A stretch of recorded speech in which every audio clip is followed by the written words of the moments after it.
Sucesso! Sucesso! Sucesso! É o que diriam antigamente os locutores de rádios FM populares para falar dos números da Rampage no mercado brasileiro. Estamos aqui com a versão RT, topzera das topzeras, sua por R$288 mil. É caro, né? É preço de Ranger V6, por exemplo. Mas eu até não gosto muito dessa comparação aí com picapes médias, porque eu acho que são maçãs e laranjas. Para o meu gosto especificamente, eu iria com o motor Hurricane aqui, 2.0 turbo de 272 cavalos, 40 kg de torque, tração integral. Esse é o grande apelo, o pacote mais atraente aí da Rampage. Eu iria na versão Rebel e economizaria quase R$30 mil.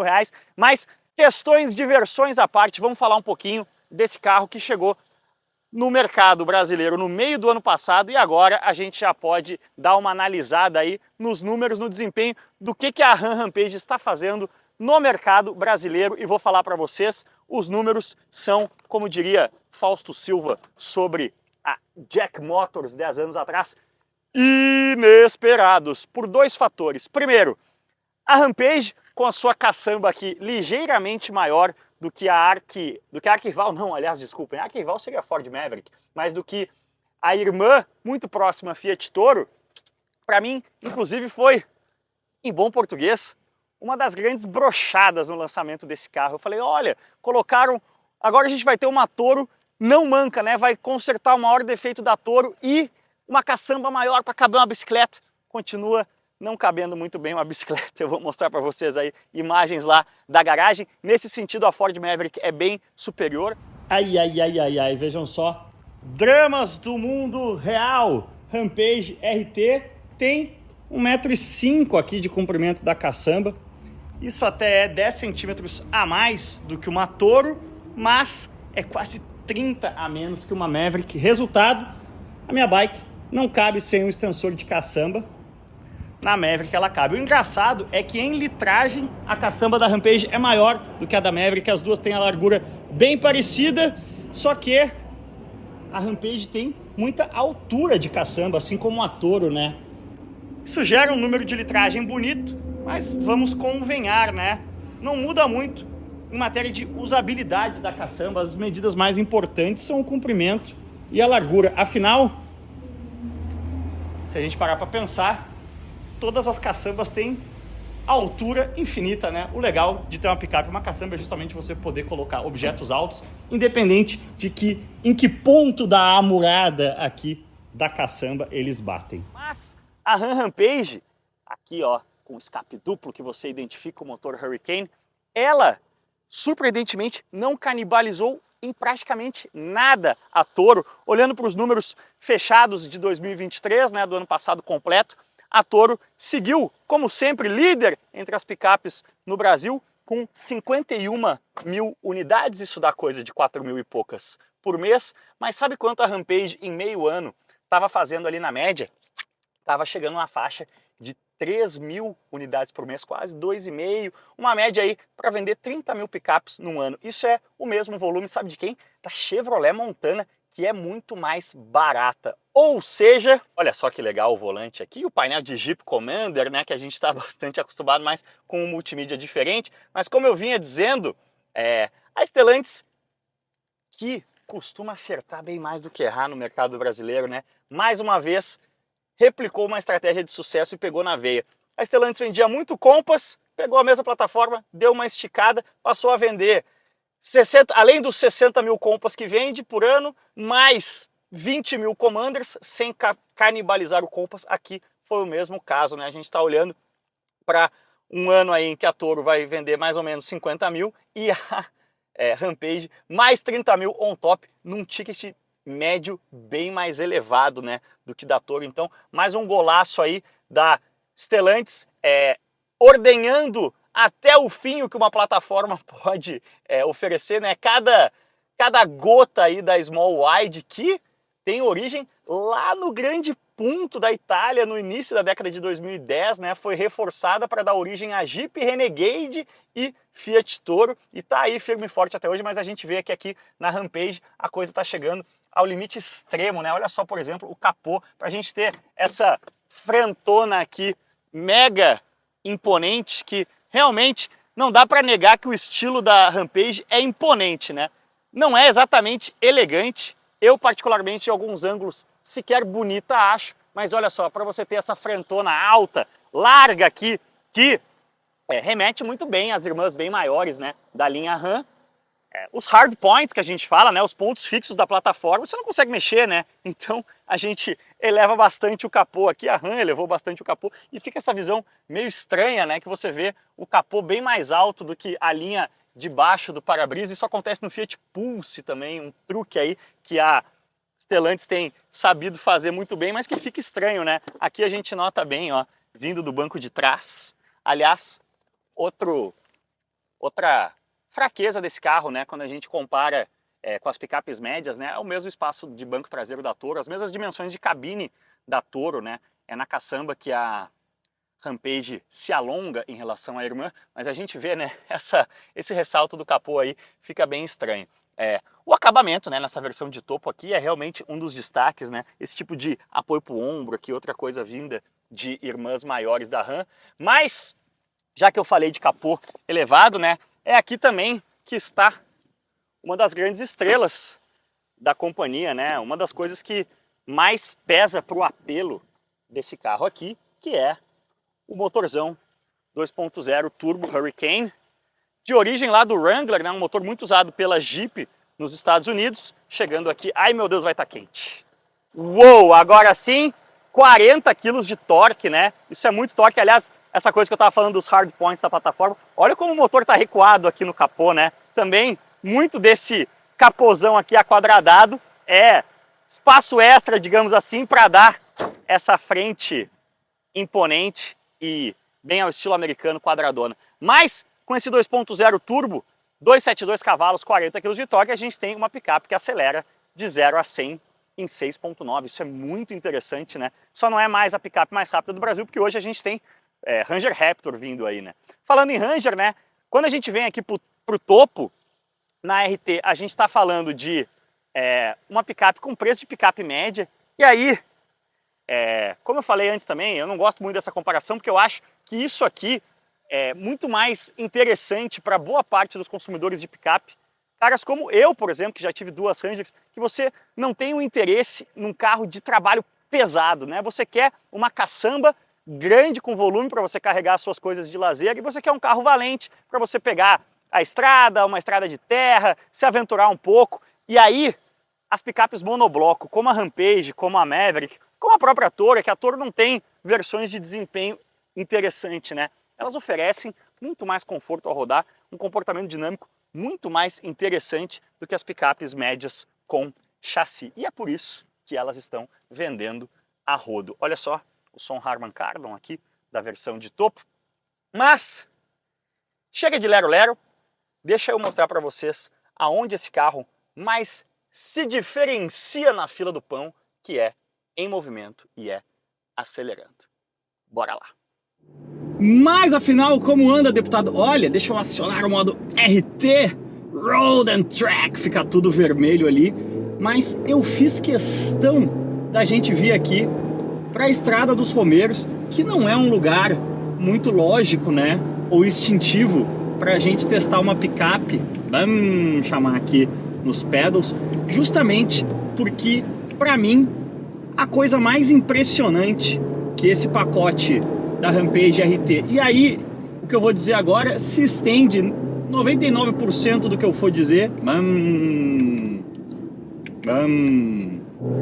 E aí 99% do que eu for dizer se estende também às demais versões, desde que dotadas com o motor Hurricane aqui, né? Porque no fim a RT é muito mais um pacote estético e de equipamentos, né? O que você compra quando você compra uma Rampage Hurricane, né? Com um motor 2.0 turbo, 272 cavalos, 40 kg de torque, né? É mais torque aqui no motor a gasolina do que nos motores diesel aí da família Small Wide, né? Na versão mais torcuda do Commander diesel, ele tem 38 kg de torque, então aqui a gente tem um motor a gasolina com mais torque do que o 2.0 diesel, né? Dá bem a medida da diferença de modernidade aí da concepção de cada um deles, né? Do quão recente e avançado é esse motor Hurricane. Mas você está comprando esse pacote que inclui também a tração integral sob demanda, né? Então, e o câmbio de 9 marchas, né? Então você está comprando, na verdade, um atleticismo muito fora da curva para uma picape, muito mesmo. Só existe uma outra picape no mercado brasileiro que, para usar uma expressão que o meu pai usava bastante, pé de meça, né? Tá no mesmo suspiro aí em matéria de comportamento dinâmico das Rampage com motor Hurricane, que é a Ford Maverick, que tem a vantagem de uma caçamba maior, né? Mas a Rampage tem essa questão da fabricação nacional, do volume, da tranquilidade até que isso gera, e por isso está fazendo volumes muito impressionantes aí, média de 3 mil carros mês, e que, como eu falei lá no começo, é muito interessante, a Rampage praticamente não canibalizou a Toro. Power! Ó, aceleração aí, marque o 0 a 100, estamos na subidinha aqui, né? Mas coisa de 6.9 segundos. Mas como eu vinha dizendo, o que é mais impressionante para mim, agora que a Rampage já tem aí seus 6, 7 meses no mercado brasileiro, é notar como ela não canibalizou as vendas da Toro, né? A Toro segue ali na média de 4, quase 5 mil, às vezes, unidades por mês, e a Rampage está fazendo aí as suas 3 mil, que é mais do que a Montana, né? E aí, é claro, né? Vamos frisar, Rampage com um ticket médio bem maior do que o da Toro. Então, a Stellantis, mais uma vez, acertou aí, encontrou uma fórmula de tirar um valor agregado maior da mesma plataforma. Mas, no fim das contas, você pode tratar aqui uma Rampage Hurricane numa estrada como essa como um carro esportivo, né? É impressionante, não só na questão do desempenho em linha reta, mas com os pneus de perfil mais baixo, que aí sim são exclusividades da RT, e o próprio modo RT aqui, que aí é uma exclusividade também da versão, que dá essa acordada, essa acendida aí nas calibrações de mapa de acelerador, de câmbio.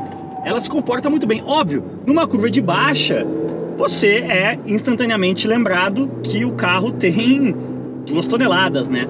Mas o entre-eixos longo aqui de praticamente 3 metros também ajuda ela a ser um carro muito estável, muito gostoso, tanto em estrada de serra aqui, como a gente está fazendo, mas principalmente em autoestrada, né?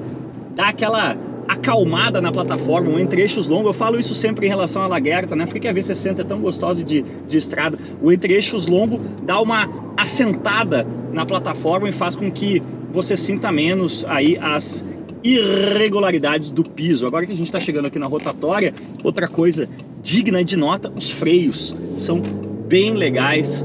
Vou chegar aqui, ó, naquela curvinha à esquerda, a frente afunda um pouco, né? É um carro pesado, mas de novo, em resumo, o meu raciocínio aqui, não existe nada no mercado de picapes que remotamente se compare a Ram Rampage e a Ford Maverick.